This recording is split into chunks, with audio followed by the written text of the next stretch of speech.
जीवन के रहस्यों को मालूम करने के लिए भगवान बुद्ध ने एक दिन घर छोड़ जंगल की ओर प्रस्थान किया। वह जंगल में एक वृक्ष के नीचे बैठ तपस्या करने लगे। भूख प्यास सब सहने की, लेकिन उनका तप चलता रहा। उन्होंने शरीर को कठोर तप की आग में खूब तपाया। रात दिन वह आत्मचिंतन में लगे रहे। इसी तरह काफ़ी समय गुजर गया। शरीर सूखकर लकड़ी जैसा हो गया, फिर भी उन्हें आत्मज्ञान प्राप्त नहीं हुआ।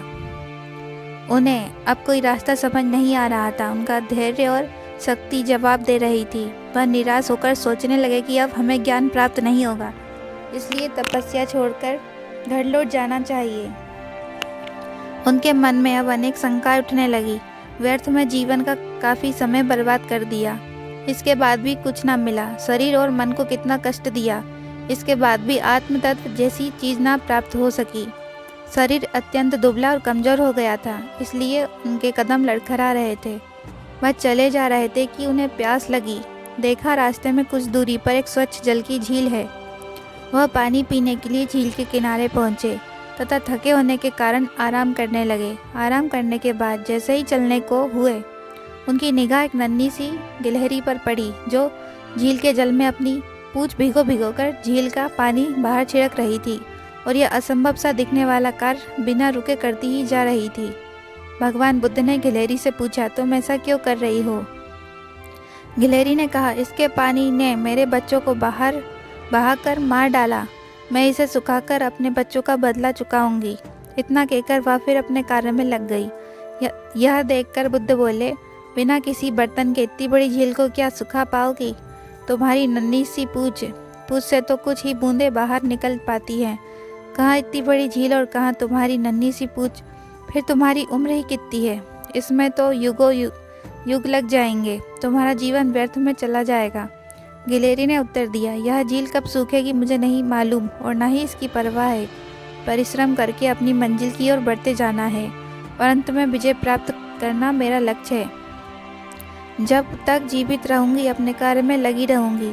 भगवान बुद्ध को गिलहरी की साहस भरी बातें सुनकर बहुत आश्चर्य हुआ। उनके मन में फिर उथल पुथल होने लगी।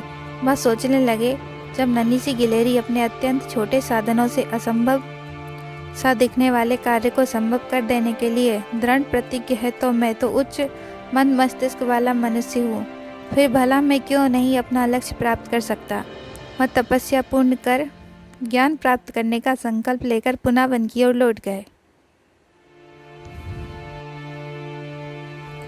गौतम बुद्ध की सीख, परेशानियों से बचकर भागे नहीं, क्योंकि परेशानियां तो हर जगह है। उनका सामना धैर्य के साथ करें।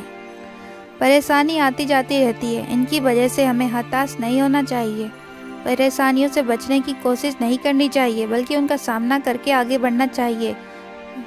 ये बात गौतम बुद्ध ने अपने शिष्य आनंद को समझाई थी। गौतम बुद्ध से जुड़ा एक किस्सा।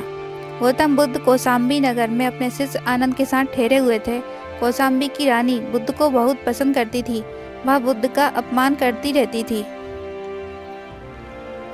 रानी ने अपने सेवकों को आदेश दिया कि वे बुद्ध को अलग अलग तरीकों से प्रताड़ित करें और यहाँ से भगा दें। रानी का आदेश मिलते ही काफ़ी लोग बुद्ध को सताने लगे।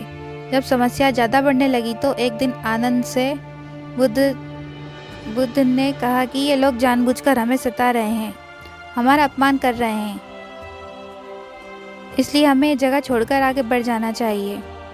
बुद्ध ने आनंद से कहा कि एक बात बताओ, ये जगह छोड़कर हम कहाँ जाएंगे?